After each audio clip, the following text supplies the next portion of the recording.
ಒಗ್ಗರಣೆ ಕೆಳಗಡೆ ಇಳಿಸ್ತಾ ಇತ್ತು, ಆರಿದೆ. ಈಗ ಮೊಸರು ಹಾಕ್ತಿದಾರಮ್ಮ ನೋಡಿ. ಮೊಸರು ಹಾಕಿದ್ರು. ಹಾಗೆ ಈಗ ನೀರಿನ್ನು ಹಾಕೊಂಡು ಬಿಡೋಣ. ನಮಸ್ತೆ, TRP ಇಂಡಿಯನ್ ಕಿಚನ್ಗೆ ಸ್ವಾಗತ. ಈಗ ಬೇಸಿಗೆ ಶುರು ಆಗಿದೆ, ಹಾಗಾಗಿ ನಾವು ಡೈಲಿ ಮೊಸರನ್ನ ಹಾಗೆ ಮೊಸರು ಮಜ್ಜಿಗೆ ಮೊಸರನ್ನ ನಾವು ಸೇವಿಸಿದ್ರೆ ತುಂಬ ನಮ್ಮ ಆರೋಗ್ಯಕ್ಕೆ ಒಳ್ಳೆಯದಲ್ಲ. ಹಾಗಾಗಿ ಜ್ಯೂಸ್ಗಳು ಮಾಡೋಕ್ಕೆ ಶುರು ಆಗಿದೆ. ಹಾಗೆ ಮೊಸರನ್ನ, ಮೊಸರು ಇದೇನದು ಮಜ್ಜಿಗೆ ಎಲ್ಲ ಮಾಡ್ತಾ ಇದ್ದೀವಲ್ಲ. ಈಗ ಮೊಸರನ್ನ ತುಂಬ ಸಿಂಪಲಾಗೆ ಮಾಡ್ಕೊಂಬಿಡೋಣ ಅಂತ ಹೇಳಿಬಿಟ್ಟು ಮೊಸರನ್ನ ಮಾಡ್ಕೊತಾ ಇದ್ದೀವಿ. ಹಾಗೆ ಇವತ್ತು ಬೆಳಿಗ್ಗೆ ಮೊಸರನ್ನ ಹಾಗೆ ಪಲಾವು ಬ್ರೇಕ್ಫಾಸ್ಟ್ಗೆ ಹಾಗೆ ಲಂಚ್ ಬಾಕ್ಸ್ಗೆ ಎರಡಕ್ಕೂ. ಈಗ ಪಾತ್ರೆಗೆ ಸ್ವಲ್ಪ ಎಣ್ಣೆ ಹಾಕಾಯಿತು. ಜಾಸ್ತಿ ಎಣ್ಣೆ ಬೇಕಾಗೋದಿಲ್ಲ, ಸ್ವಲ್ಪ.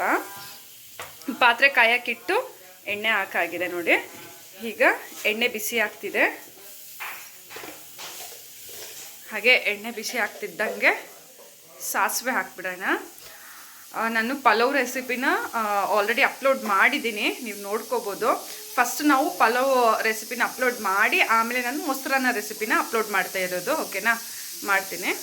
ಸೊ ತಪ್ಪದಿರ ನೋಡಿ 2 ವಿಡಿಯೋನು, ಯಾಕಂದರೆ ಒಂದೇ ವಿಡಿಯೋದಲ್ಲಿ ಲಾಂಗ್ ಆಗುತ್ತೆ ಅಂತ ಹೇಳಿಬಿಟ್ಟು ನಾನು ಸಪ್ರೇಟಾಗಿ ಮಾಡ್ತಾಯಿದ್ದೀನಿ. ಹಾಗೆ ಸ್ವಲ್ಪ ಸಾಸಿವೆ ಹಾಕಿದ್ರೆ ಸಾಕು.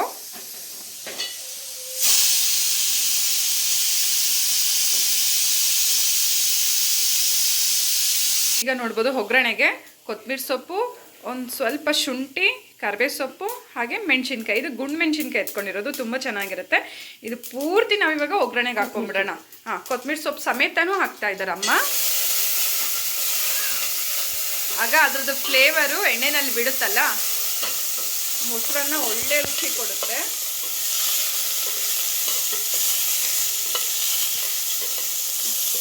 ನೋಡ್ಬೋದು, ಇಷ್ಟೇ ಒಗ್ಗರಣೆ. ಹಾಗೆ ಒಗ್ಗರಣೆಯಲ್ಲೇ ನೀರು ಹಾಕ್ತಿದ್ದಾರೆ ನೋಡಿ.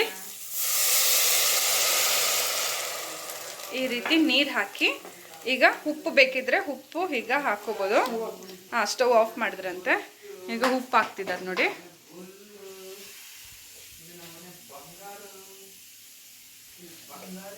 ರುಚಿಗೆ ತಕ್ಕಷ್ಟು ಉಪ್ಪು. ನೀರು ಯಾಕೆ ಹಾಕೋದ್ರಂದ್ರೆ ಒಗ್ಗರಣೆ ಹಾಕಿರ್ತೀವಲ್ಲ, ನೀರು ಹಾಕಿದ ತಕ್ಷಣ ಅದರಲ್ಲಿರೋ ಫ್ಲೇವರ್ ಎಲ್ಲ ಬಿಡುತ್ತೆ. ಓಕೆನಾ, ಆಗ ಮೊಸರನ್ನ ಚೆನ್ನಾಗಿ ಬರುತ್ತೆ ಟೇಸ್ಟ್. ಹಾಗಾಗಿ ನೋಡಿ, ಈಗ ಈ ನೀರು ಆರಲಿ, ಆಮೇಲೆ ಇದಕ್ಕೆ ಮೊಸರು ಹಾಗೆ ಅನ್ನ ಹಾಕಿ ಮಿಕ್ಸ್ ಮಾಡ್ಕೊಂಬಿಡೋಣ. ಒಗ್ಗರಣೆ ಕೆಳಗಡೆ ಇಳಿಸ್ತಾ ಇತ್ತು, ಆರಿದೆ. ಈಗ ಮೊಸರು ಹಾಕ್ತಿದಾರಮ್ಮ ನೋಡಿ. ಮೊಸರು ಹಾಕಿದ್ರು. ಹಾಗೆ ಈಗ ನೀರಿನ್ನು ಹಾಕೊಂಡು ಬಿಡೋಣ. ನೀರು ಹಾಕಿದ್ರು. ಈಗ ಅನ್ನ ಹಾಕ್ತಿದ್ದಾರೆ. ಅನ್ನ ಚೆನ್ನಾಗಿ ಹಾರಿರಬೇಕು. ಓಕೆನಾ, ಇದು ಮಧ್ಯಾಹ್ನ ಬಾಕ್ಸಿಗೂ ಚೆನ್ನಾಗಿರುತ್ತೆ. ಚೆನ್ನಾಗಿ ಮಿಕ್ಸ್ ಮಾಡ್ಕೊಂಬಿಡೋಣ ನೋಡಿ. ಇನ್ನೂ ಮೊಸರು ಬೇಕಾದರೆ ಮೊಸರು ಹಾಕ್ಕೋಬೋದು ನೀವು. ಉಪ್ಪು ಖಾರ ಉಪ್ಪು ಬೇಕಿದ್ರೆ ಉಪ್ಪನ್ನು ಹಾಕ್ಕೋಬೋದು. ಸಖತ್ತಾಗಿರೋಂಥ ಮೊಸರನ್ನ ರೆಡಿ ಈಗ. ಸೊ ಈ ವಿಡಿಯೋ ನಿಮ್ಗೆ ಇಷ್ಟ ಆಗಿದ್ದಲ್ಲಿ ಲೈಕ್ ಮಾಡಿ, ಶೇರ್ ಮಾಡಿ, ಕಮೆಂಟ್ ಮಾಡಿ. ಹಾಗೆ ಏನೋ ಹೊಸ ಈಸಿ ರೆಸಿಪೀಸ್ಗಾಗಿ ಈಗಲೇ ಚಾನಲ್ನ ಸಬ್ಸ್ಕ್ರೈಬ್ ಮಾಡ್ಕೊಳ್ಳೋದನ್ನ ಮರಿಬೇಡಿ. Thank you.